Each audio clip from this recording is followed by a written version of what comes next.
Hey guys, Senjutsu here, and welcome to my top 5 Total War games. Now, Attila is upon us in a couple of hours for the rest of the community, and I've been thinking about this list since I've gotten the preview. So I've been making and remaking this list, but once I've gotten some hands-on experience with the release version of Attila, I felt it comfortable enough to actually finish the list 100%. And since Attila drops in a couple hours, I figured that this would be the most appropriate time for me to make this list. So for this list, I chose these are my personal favorite games that I thought that would go on this list. But I do have categories that I chose them by. The three categories are immersion, replayability, and features. All three of these are categories that I think are very important in a Total War game, and that's why I am ranking these Total War games in this top 5 Total War games list. So without further ado, let's just jump right into it. Number 5, it's going to be Rome 1. Rome 1 Total War, or Rome Total War. This game is a game that I started Total War with, so there is a big nostalgia factor on in the game itself. But let's go ahead and go through the categories here for this game. Not a lot of people really like this game, but it does have its own drawbacks. But for immersion, it completely immerses you into the actual time period. It draws you in. You actually get sucked into the ancient world so well. It's well done. Bravo. Now, replayability, I played this game countless times, spent hundreds of hours, even before I knew there was a YouTube or I knew there were other people playing it. I was playing this game, so there's that category right there. And features, this game is chock full of tons and tons of features, and so I decided to go ahead and put this at number 5. But the reason it does get number 5 and not higher on the list is because it does have some drawbacks when it comes to, well, first of all, historical accuracy. Second of all, some of the units were overpowered, things like that. So that's the reason that it's a number 5, but still it is one of the best Total War games that has ever been made, and that is why it's on the top 5 list.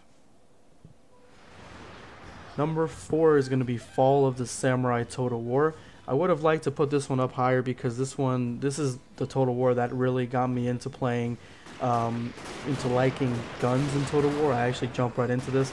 Got this before I got Shogun 2, and then I went back and got, I had already gotten Empire, but I had kind of fell off of it a little bit.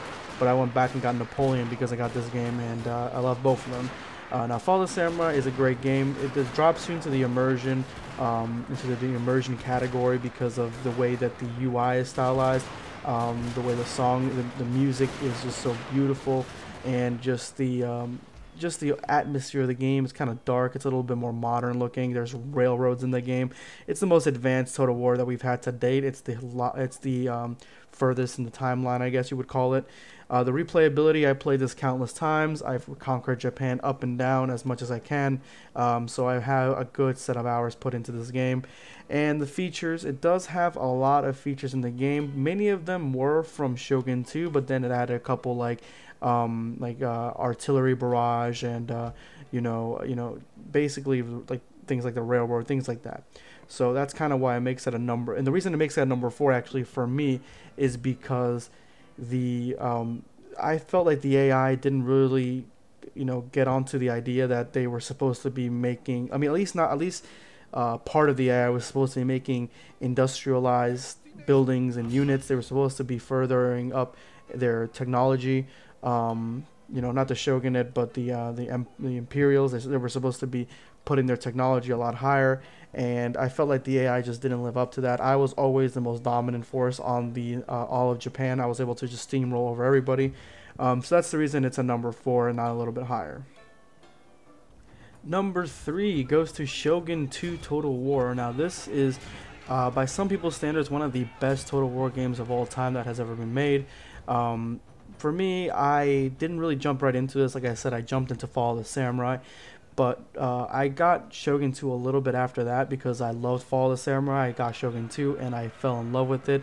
I think Shogun 2 has some of the best immersion, some of the best unit cards, some of the best building cards, some of the best UI that in any Total War game, even the number 2 and the number 1 slot. I feel like it's just so immersive, even with the music, the feel of the game, very vibrant. I almost feel like a Rome 1 kind of feel from the game, like how everything's so colorful and vibrant. Each faction has their own type of feeling towards them, and just kind of like that route. So that's why I kind of really enjoyed it a lot. The immersion itself, that's the immersion. The replayability, I played it a lot. Not as much as I played Fall of the Samurai, but the features themselves, just the features that it introduced, was pretty, I guess, the same as Fall of the Samurai, but they were a little bit more advanced than Napoleon. They had some pretty decent features in the game. And as far as all that goes, I guess the reason I put it at number 3 was because the realm divide kind of messed it up a little bit for me. It didn't really push it and drive it to number 2 or the number 1 slot. But overall, I love the game. I feel like it deserves the number 3 spot as one of the best Total War games of all time. Number 2, Attila Total War. Now Attila, you guys haven't played it yet, so you're gonna have to take everything from me right now, unless you guys are watching this when you have played it, and then in that case you should already know how the game plays. But for me, Attila Total War is one of the best Total War games of all time. It is phenomenal. It is great. I mean, just forgetting about Rome 2, and it delivers on everything that Rome 2 kind of promised on. And it increases, I mean, it does have the same type of features and the same type of graphics that Rome 2 had, but at the same time it just brings so much more. And I'm not trying to overhype the game, because I mean, at this point it does have kind of a stigma to it because of Rome 2, but Attila is fantastic on its own. The family tree is amazing. I mean, we had the family tree since for a while. I'm not sure if we had it in Medieval 1 or Shogun 1. I'm assuming we did, but in Rome 1, the family tree was in there. So this is probably the best quality family tree that we have. This is the best adaptation of it, because it's so in depth. It has so many options, so many things you can do, and you can even I feel like almost like the family tree takes a life of its own sometimes when you with your family members. If their loyalty goes too low, then they'll as soon as you leave the town, they'll rebel and take the town over, like things like that, or they'll leave and then come back with a larger force, with a mercenary force. It's pretty cool the way it works. You guys haven't seen it yet, or if you have, kudos to you. But I think that's really cool. The immersion of the game itself, it's very, very immersive. The music is immersive. The UI is immersive. I mean, it just touches on so many different tones, and the graphics of it is really good. So you have all that. Plus, you get all these different things, all the improvements and the features that Rome 2 had, such as a better version of the province system, a better version of the stances, things like that, Rome 2 really didn't deliver too much on. And the replayability, I just keep going back. I've been playing the game nonstop since I got the preview version, and that was in mid-December. And let me tell you, the preview version was definitely an alpha compared to the release version. The release version is a lot better. I would say almost like 90% better than the alpha version, and it's very, very good. Now, the overall features, the new features they added, the fire works pretty very well. The just little tiny things like seasickness, which I didn't know they had in the game, but they apparently do. Plagues that they reintroduced from older versions. A lot of the features are reintroduced, but they are done very well. So Attila takes, if anything, Attila takes the best of all the Total War games and tries to fit them all in one, running them on the Rome 2 Warscape engine. So you still, Unique Collision still a little bit, but overall, this is one of the best Total War games that has ever come out. And now the game's about to drop in a little bit. I feel like this is a great time for me to make this list and put it as the number 2 slot on the best Total War games of all time. Number 1 is going to go to Medieval 2 Total War. Medieval 2 Total War is a game that came right after Rome 1. It basically played almost on a very similar engine as Rome 1, but it advanced everything. It increased the quality of everything that happened in Rome 1, and put it in a setting that I think most people would say that they enjoy the most, I guess, especially most Europeans. They enjoy the medieval setting the most. I definitely did. I jumped right into it. After Attila, Medieval 2 does have the best family tree adaptation that I think. It's got the best types of units. It's got the best types of agents. It just works so well. The castle and town dynamic is so well done. There's blood in the game for the first time that they incorporated when your guys get hit by arrows and crossbow bolts, I guess you would call them. And the game itself is fantastic. I mean, if you guys haven't played it yet, for those of you who haven't, who started out with a later version, go back to it. It's gonna be a little bit older feeling the way you've been seeing the newer versions of Total War, but it's definitely worth a playthrough. And it's one of the games. It's probably the most asked for sequel to a game that Medieval 3 they've been asking for, the fan base has been asking for the longest time. Now Medieval 1, it's one of the best games that it's actually the best Total War game that I think. I've spent, when it comes to replayability, I've spent the most amount of hours into Medieval 2.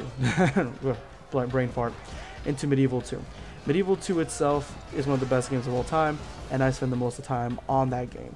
I spent hours and hours, countless hours. I remember I spent one whole summer on the game, but in that time I only had Rome 1 and Medieval 2, and I spent so much time on Medieval 2.